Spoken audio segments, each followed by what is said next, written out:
Hello, everyone. I'm Allison Bergamo. I'm founder and CEO of Bergamo Marketing Group.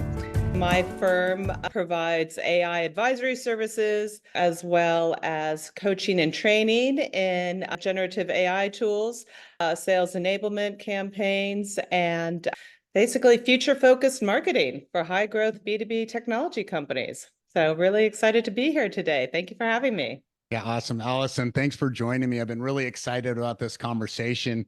We were talking the other day, and it's interesting. You started really AI and really venturing into AI around 2019. A veteran nowadays, right? In comparison of most people venturing into AI. You also have a heavy background into marketing. So Yep. before we jump into the AI portion, tell me a little bit about your background in marketing. What made you jump into marketing? What made you go into marketing? What are some of the experiences you've had? Oh, wow. That's a lot of ground to cover. I have been in marketing for more years than I care to count. I started my career in San Francisco with a marketing firm out there. It was a B2C marketing firm. So my clients included like Mercedes-Benz and California Department of Transportation.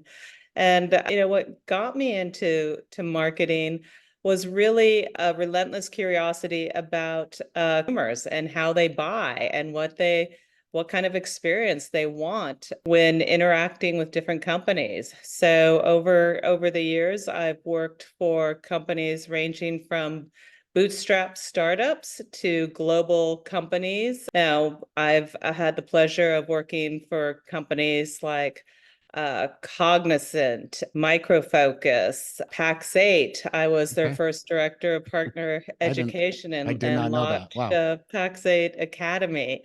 So there isn't an area of marketing that I haven't touched. I've been on the consumer side, the B2C side, as well as the B2B side, and covered the whole gamut of the marketing mix. So all with Yeah. the focus on customer behavior and customer experience.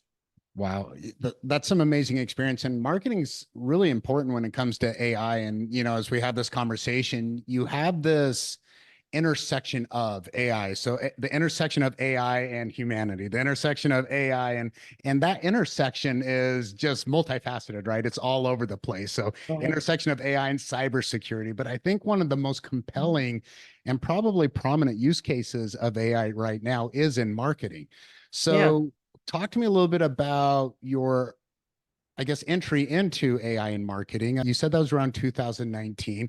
What was Mhm. your aha moment where you were like, okay, I need this is going to be relevant? Because that's pretty early to thinking AI was relevant at that time. So Mhm. very visionary of you. So what was that aha moment? The aha moment occurred when I was in San Francisco attending a marketing conference called Marketing Profs. And I attended a session given by Paul Retzer. He's the CEO of the Marketing AI Institute.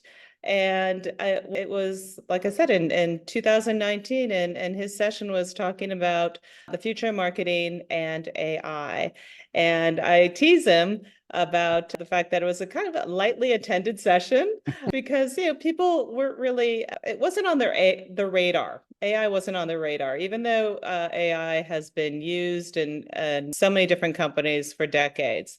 And he actually provided a great foundation for how, and the aha moment was when he said in the next 3 to 5 years, 80% of every marketer's duties will be automated in some way, shape, or form by AI. And that really set me back on my heels. It was like, wow, there are there are different tools and resources around AI that can help streamline productivity, help with data analysis, help Yep. better understand customer insights, better able to leverage customer feedback Mm. to create a better customer experience and expand customer relationships. So that was the big aha moment when I heard that. And then since then, I've just dived into all forms of AI, whether it's utilizing different AI tools, whether it's ChatGPT or Google Gemini or more Mhm. specific tools that are focused on, like, for example, Persado is focused on motivational language. Lilt is focused on, AI empowered language translation. Looking at different use cases. How can Yeah. AI solve bigger problems within marketing and within sales and with organizations in general? Yeah. It's interesting. I think it's important. I won't say more important than ever, but as important as always to look at different modeling, especially in AI. And you mentioned some of the different these of different AIs. And Mhm. I see that across the board for marketing and even in analytics. Mhm. You and I were talking the other day, you have LLMs, which are these large language models, Right. and they do a great job at analytics and predictive analytics, even within numeric, but they're really meant for analytics within language. That's what that is Right. built for. And then I talked to you a little bit about this large graphical model that's coming out, which is a different model for more numeric, tabular, and timestamp data. And I think it's interesting that as AI expands, and we're still in the very, very foundational point of it, it just is creating so many more distinct models that are specific to one instead of just using an open AI that and try to do it all with open AI. Now, you also brought up something else interesting, and that's the how he predicted that AI was going to be used by 85% of marketing. I think that was the Mhm. number, right? And I think a lot of people are fearful of it replacing their jobs. So when they hear it's going to be used or it's going to take over, I'm not seeing it so much take over. I'm seeing it enhance people's and even marketers' abilities to be able to be Mhm. more efficient and do more with it if they adapt and they learn the tools. Are you seeing the same thing, or what's your thoughts on that between taking over or enhancing and promoting like what you do? Yeah, that's a really good question. And that is, 5 years ago when I first dove into AI, and people are still saying this, AI won't take over your job, but people who are using AI will replace people who don't use AI in Sure. their jobs. And so I think there's still a lot of concern about a job loss and how jobs could be reimagined as well with AI. People in marketing as well as other industries, I mean, they're not immune to having their jobs reimagined. And I think what people should consider is just looking at how can these tools help me do my job better? Mm, What are the specific use cases in which I can use AI to improve my productivity, improve, my outputs, gain better insights into my customers' behavior and my customers' needs and what's keeping them up at night, for example. yeah. So I think it's really a matter of and depending on where you're at in your career, I mean, for example, if you're just starting your career in marketing, diving into a ChatGPT, for example, having some basic experience using the large language model for different things, whether it's, creating content faster, or if it's, looking at different, gleaning insights from long form content that they might be having to dive into, white paper, solution briefs, things like that. Hmm. All the way to, when you're at the executive level, how do you oversee and support your organization being an AI emerging company? How do you align all the departments in your organization, your IT, your marketing, your sales, your HR? How do you get them aligned? How do you ensure that you are promoting an AI first organization and you're really taking a look at your AI readiness in terms of, Yeah. do we have the right data to work from? Have we identified the right use cases? What does our infrastructure look like? Can it support, large workloads that AI requires? Do we have policies around data security and governance? Because Yep. as we talked about recently, customers, what they want out of the companies they do business with is, keep my data safe and use it to serve me better. Yeah, That's like critical. And then also, fostering a culture of learning, and support. And there's some people whose jobs will need to be reimagined, or, sure. they might need to be reskilled. How do you support that? How do you identify the champions in your organization, those power users? Yeah. So there's a different journey with AI depending on where you're at in your career. Yeah, it's amazing as you look at the adoption of AI. And also it's funny to think about your 2019 conference that was lightly attended because no one really knew or believed in AI. Hmm. Now everybody, let's fast forward to today where everybody knows about AI, but Hmm. that doesn't mean everyone really understands the capabilities of AI. And I think the market is a little messy right now. I think it's a little bit saturated with a lot of vaporware. I think there's a lot of stuff, especially for small businesses. I see stuff popping up all the time for like, you make money with this marketing program and make money with this and use this. And there are a lot of great marketing programs out there that can help businesses, but there is a lot of vaporware and there is a lot of unfulfilled promises in AI right now.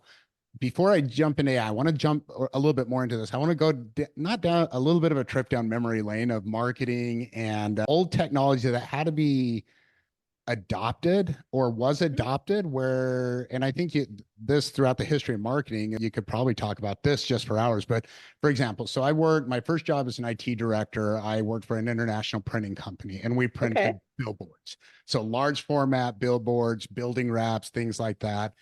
And in a way, there were some things we were doing that were reimagining the way marketing was done with that. But as digital formats started coming out and other formats of marketing started coming out, we went from pay or charging $4 a square foot down to, by the time I left, we were charging 50 cents a square foot for a billboard because of the demand for print and everything like that. So your experience is a lot more vast than mine in marketing. What's another technology that came out that forced an adaption or adoption? You can never say similar to AI because AI is on just on its own level of what it's doing, but just similarly though in the way that it just caused a rethinking in marketing. Yeah. Yeah, there's been a few technologies that have caused this type of excitement that we're seeing with AI. Years ago, I started writing about the cloud, and that was a huge technology. Sure. Over a decade ago, I was writing about how can the cloud empower companies to store and maximize their data, for Yeah. example. And it did change how people approached marketing. Marketers, we are usually the early adopters. We Yeah. like shiny new things. And Right. so, over a decade ago, marketers were spinning up their own cloud environments so they could store their information, they could share it among teams, not just within their own organization, but with their partners and with their customers and with their suppliers. It was a very collaborative approach to marketing. Yeah. And at the same time, IT teams are, wrestling with shadow IT and data security. And, Mhm. and, we're seeing that happen with AI as well. I mean, marketers led the way in 2022 and 23. We were the ones that started, as soon as ChatGPT became available, we were starting to use it and experiment with it and explore it. And then organizations realized, wow, there is something to this technology. And so then the C-suite started to experiment with it. And Mhm. now they're saying, okay, this is something that can really impact our business, but let's focus on three critical areas. Let's focus on, and these are the priorities they have in this order: customer experience and retention, revenue generation, and cost optimization. So it's come full circle. And I think, when I look back on the cloud, for example, I think those were the same priorities that the C-suite had back then, when at first, they were like, okay, we can dip our toes into the cloud, but let's focus on specific use cases. And obviously data security and privacy was paramount to them as well. Yeah, so I have been I guess you could say, humbled by marketing over my lifetime. And let me explain this. So a lot of engineers and super technical people really resist marketing at the beginning. And Hmm. because they call it, well, it's just marketing buzz, and they get all crazy. I don't like the whiz bang. I want what's relevant. Hmm. And I've had that mentality before. And I remember when the cloud first came out and everyone was coming to me like, we need to go to the cloud. I'm like, you don't even know what it means to go to the cloud. Like, Right. relax. And then I've gone through it with SASE, where I fought like SASE, Secure Access Service Edge. I've fought that, saying that's just a marketing term. It's not it's just a framework. It's not a real product. And all Right. these other things. And then AI comes out. And I know that a lot of conversations I've had have been resisted by a lot of CTOs and CIOs and technical folk because it's just marketing. But at the end of the day, somehow marketing does get at the cutting edge. I'm not saying they always get it right, but they, especially in Hmm. technology, they get into this cutting edge mode, and eventually marketing wins. I can guarantee you that the engineers, the technical people, all of us, we don't win those battles because we're not Right. writing the material. We're not providing the thought leadership. We're marketing and saying this is the direction we're going. So start Hmm. talking about it. And I say that too with AI. I think AI, look, it might not be pure AI right now. And I get from a technical point, you're saying, well, it's not real artificial intelligence. Yes, true. We're at the machine learning phase. We're getting a little Hmm. bit in a little bit into real AI, but we're not pure artificial intelligence yet. Right. But still, at the end of the day, when you talk about AI and you talk about it as a framework, Hmm. not as an actual implementation, but a framework, meaning, like machine learning, deep learning, neural networks, big data, all Right. these things that AI encompasses, this is important for us to look at it like that. Have you seen the same resistance from, is it only technology people who resist the marketing, or is that across the board? Oh, that's really a really good question. I mean, I was talking to a colleague of mine just a couple of days ago, and she is in a partner advisory firm, and she had mentioned to me that in talking with some of her customers, some of them are very resistant to AI. Mhm. He's like, it's legal and IT who are saying, no, you are not going to use AI tools in the company. In her words, what did she say? Like, legal has scared the bejesus out of people Yep. because the risks involved to data privacy, data security. Right. Yeah, so there are companies that are still resistant to it, and other companies who are tentative about it because they're concerned about, obviously, data privacy, data security, Mm, AI. We've talked about this. Data is AI's oxygen, and you're seeing a lot of companies who are, AI first companies, AI solution providers who are struggling to prove their value because they can't get customers to give them their data. They're like, yeah. I don't trust what you would do with the data. How are you going to store it? How are you going to secure it? How are you going to use it? What if we decide that we don't want to continue the relationship? How do we get our data back? When do we get our data back Sure. and in what condition? So yeah, there is still resistance by some companies. And when I had this conversation with my colleague, I said it's about data security and privacy. Companies need to be very transparent with their customers about how they use their data, how they Mhm. safeguard it, how they protect it. That is something that's never going to not be a hot topic in AI. We were talking about, I think I'm presenting at one of their events later this fall, and one of the topics I brought up was, data governance, data security, and how it ties into the customer experience. And she said, "Oh, do you think that'll still be relevant this fall?" And I'm like, "It's going to be relevant forever." The most relevant thing ever, Most right? relevant, exactly. Yeah. So yeah, let's jump into the data a little bit more because I think that's fascinating. As I started down my much shorter journey, or less travel journey so far, but still traveling journey of AI, and really trying Sure. to grasp around what's relevant and what's not. I really immediately fell into data being the foundation. That's the cornerstone. And then you start looking, I think it's Salesforce. I think they're saying data is the next oil. or Mhm. data the new oil. I think that's, or there's some tagline like that. And I started realizing that AI was only as good as the data it has. Now, it can do a decent Mhm. job with disparate and disruptive data sources that aren't completely Mhm. clean. But if you can clean a data source and you can provide it clean data, it Mhm. is so much more relevant. And I think you're spot on with the other thing, which is the security aspect. I think, Yeah. and if I were an IT director, Mhm. or a CIO or CTO or something like that who's in charge of my company's security and information, Mhm. I would be very concerned about AI. But then that also talks about if you're not providing AI tools for your employees to use, they're going to be out grabbing tools that are out there. Yes. And you talked about shadow IT and shadow AI now, right? Shadow Right. AI is an issue. So I think data is always going to be something relevant because that's where everything revolves around. I think it'll be interesting once AI starts getting to make more, I don't want to say conscious decisions. Mhm. I think there are some decisions it will eventually make, but Yeah. conscious recommendations with data. And I think the other interesting thing to me is when we start eliminating disparate data sources and having one functional AI that is talking to all the data and making sense from Mhm. marketing to Yep. sales to accounting to production to pipeline to all these different things and putting these analytics together.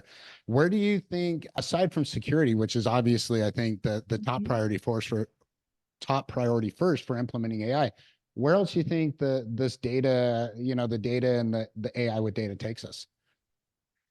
I think what we're going to see, to your point, is having a centralized source for customer data, clean, well organized, highly vetted data. I mean, that's critical.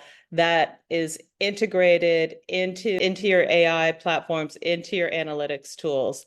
And Yeah, what you're also going to see is, forward-thinking companies really leveraging data, particularly customer insights, to provide a better experience to the customer, but then also use it to improve their organizational functions across sure. different channels. So, for example, and there was an interesting article in the Harvard Business Review about how Gen AI can really enhance how you use customer data.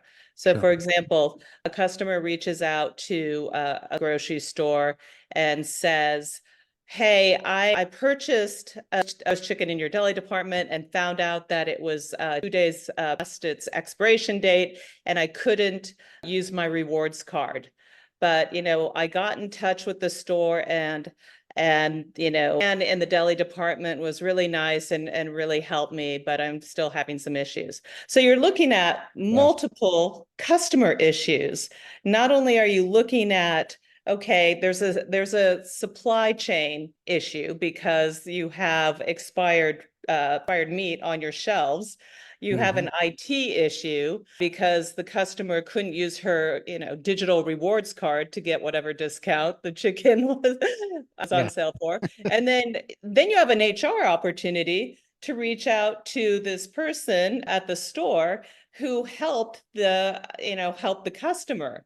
So how do you take all of that data insight and consolidate it and address, first of all, transcribe all of that customer feedback and then analyze it and come up with the best course to address her concerns, the customer's, his or her concerns, and then take that relevant data and disperse it among the different organizations, your supply chain, Yep. your IT, your HR, down to the managers at the individual store. How do you take all that data so that they can use it to improve how they do business, how they interact with customers?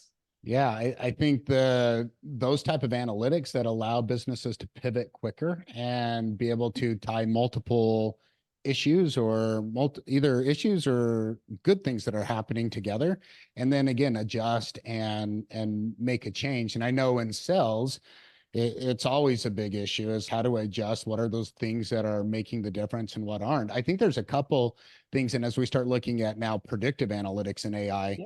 and I think that gets exciting too. And I was looking at a couple use cases that I think are going to be particularly relevant. One is in retail, and you mentioned retail and supply chain. And I think as we start Mhm. being able to tie more data and different data sets in and information in and start seeing discrepancies or things that tie together. For example, you might have a gas station and you Mhm. might want to look at Monster Energy drinks, let's say Monster Energy Yeah. drinks, and you want to see when are those selling and when are they not? Well, what if you're not if you can put in weather patterns for Mhm. as long as you've been carrying the Monster Energy drink, you can put events in within a Mhm. 5 mile, 2 mile radius. You can Mhm. put all this different data in and then Mhm. start to find these anomalies of trends to say, look, on maybe September 26th, this is going to be the weather and this is going to be the events that are Yeah. happening. And according to that, we're going to have an influx in purchases of Monster Energy drinks. The other Right. one that I find super interesting is hospitality or hotels, because Mhm. I think predicting hotel occupancy is another thing that follows that same kind of predictive analytics that AI can very well do. And that is taking your hotel occupancy, Mhm. comparing it over 10 years, and then putting events in out here in Las Vegas, where I'm at, in the casino or the hotel Right. or any hotel, events in the hotel, events in the surrounding area. Of course, weather is very important. Right. And all these other things, and you throw them in there, and AI can find the little discrepancies. And Mhm. with these different, whether it's retail or Mhm. whether it's hospitality and hotels, Mhm. a 1% difference and just Yeah. saving 1% of money or 2%. It doesn't have to be these 25, 30% savings, but even Yeah. 2% can mean millions and millions of dollars. I even read that 25% or retail loses 25% of business annually because of unstocked product. Right. That's a problem. So you can see that now with predictive analytics, it's going to get Mhm. very interesting. So we go from reactive analytics to proactive analytics, and it gets very exciting. What's your thoughts on what's your thoughts on that? No, I mean, your feedback is spot on, and in both in the retail and the hospitality arenas. I mean, for example, I was in Denver and decided at the last minute to book a hotel, in downtown Denver, and went on a site. I think it was like lastminutehoteldeals.com or something Mm-hmm. like that, and was able to secure a hotel reservation at a high-end hotel for literally a third of what their normal rate would be. And so with AI, like you were saying, hotels can analyze, okay, what are the occupancy trends? What are the weather patterns? What are the events? To have a better sense, a forward look at their occupancy trends, and then maybe they can make some adjustments so they don't have to lose money on putting rooms on a site like the one I just mentioned. And Yeah, it's not a absolutely. 20-30% change, but as you were saying, 1 to 2%, that makes a big difference. Sure, it definitely can. Okay, so now I'm going to pivot to more of a philosophical conversation. It'll still have a little bit of AI technology. I think one of the things I love about AI is that there's a psychology aspect conversation Yeah. we had. There's a philosophy conversation to have. It's just fun because we're so early into it. There's so many different ways we can take it. But I've had this thought, and I don't agree with this thought, but it's this thought that everyone is worried about machines becoming human. Hmm. But there is also a reality that it's going to force humans to become more machine, more than it's going to force, almost not that we're going to lose our humanity, but the humanity in the way we know it. And it's going to cause an evolution. And then you have something which some people think is controversial. I think it's exciting and controversial, which is the Neuralink from Elon Musk, which is, that brain chip implanted in your head that's going to make you smarter. It's had some issues. I'm not saying it hasn't had issues, but it's already allowed some people who are paraplegics to be able to move a computer cursor and move around and actually select things on a screen. Would you, and so overall, two questions. What is your thought? And if you could put Neuralink a chip in your brain and you can speak every language and just have information downloaded into you and be just know everything all the time. Would that be a temptation of yours? What's your thoughts on this intersection of AI and humanity? Just, I know that's a lot right there, but I'm just curious that conversation.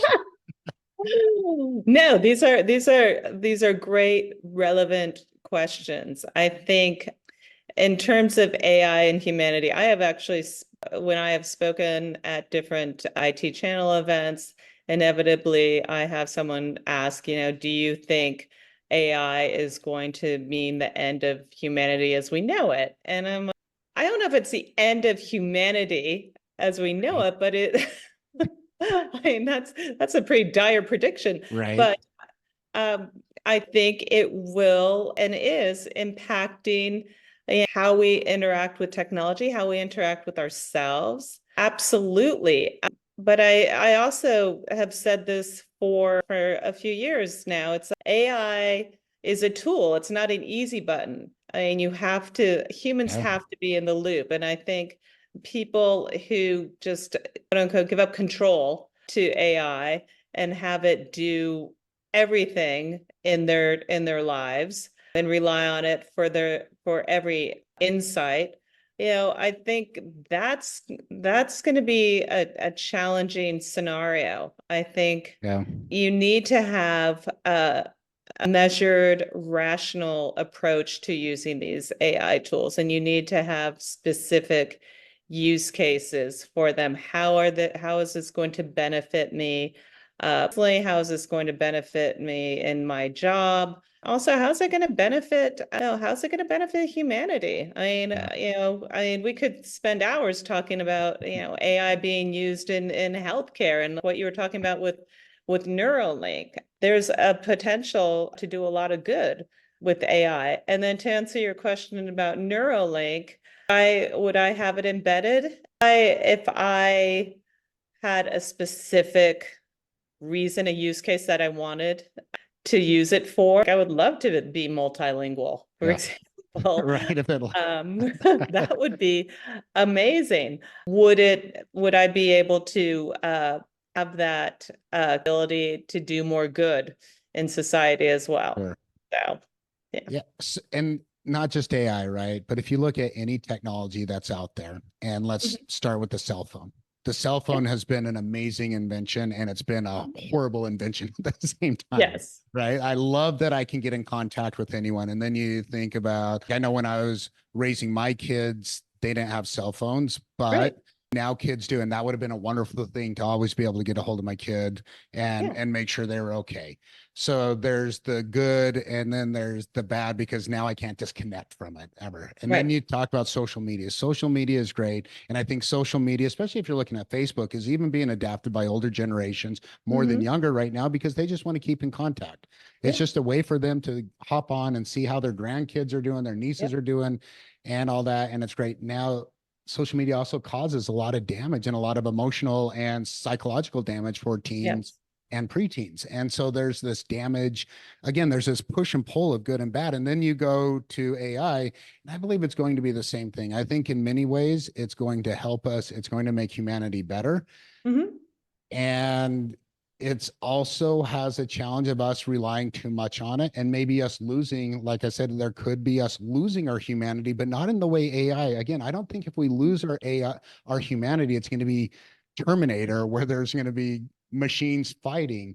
I think it's going to be more humans are going to turn more into a reliance on machines, and we're going to like you mentioned, we're going to lose our thought process and the way we think through and our critical thinking, and have AI do our thinking for us. And that's why I actually love conversations that are like this, that are spontaneous, not planned, because it does force me to have my own thoughts while we're talking and not be able to look up and be like, well, what do I think about this? And look at it and be like, oh, that's what I think about that. Right. Does that make sense? It absolutely makes sense. And I'd add to that. I like to think that I'm relentlessly curious about things. I'm relentlessly curious about technology. I'm relentlessly curious about, how to be a better tennis player, how to be a better golfer. I'm relentlessly curious about different cuisines, and I think one of the potential downsides of AI is it will tamp down that relentless curiosity in a way that people are like, okay, well, I'm just going to ask ChatGPT about, different, Middle Eastern cuisines or something, instead of, exploring on their own. So they will just, it's almost like with the cell phone that you mentioned earlier. When people had cell phones, all of a sudden they learned how to text, and then no one was actually picking up their phone and using it to talk to someone. Right. That human voice. Now it's just, we have cell phones so we can text each other, schedule, dinner dates, or, track our kids, but do we actually use them to like pick call people and have a conversation? I don't think we do that as much. And that's a shame. Not closely, but yes, yeah, absolutely. Great points. And I think technology and AI will better humanity at the end of the day. So before we end that, what's your last thoughts? Last thoughts on AI? You can go wherever you want with it. What's your last thoughts? I think my last thoughts on AI, again, it's a great tool. You always will need to have in the loop.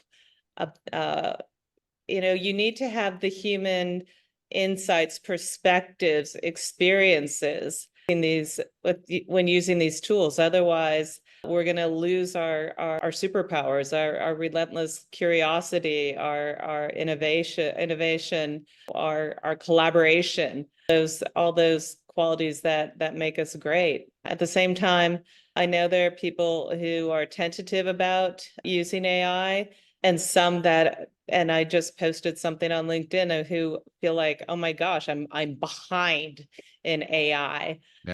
And I think the best advice I could give people is try to experiment with AI at a pace that's comfortable for you, and look at ways that it can, benefit your daily life, and really individualize that journey for yourself, and not worry about, you go on LinkedIn and it's just a frenzy of posts every single day. It's like, right.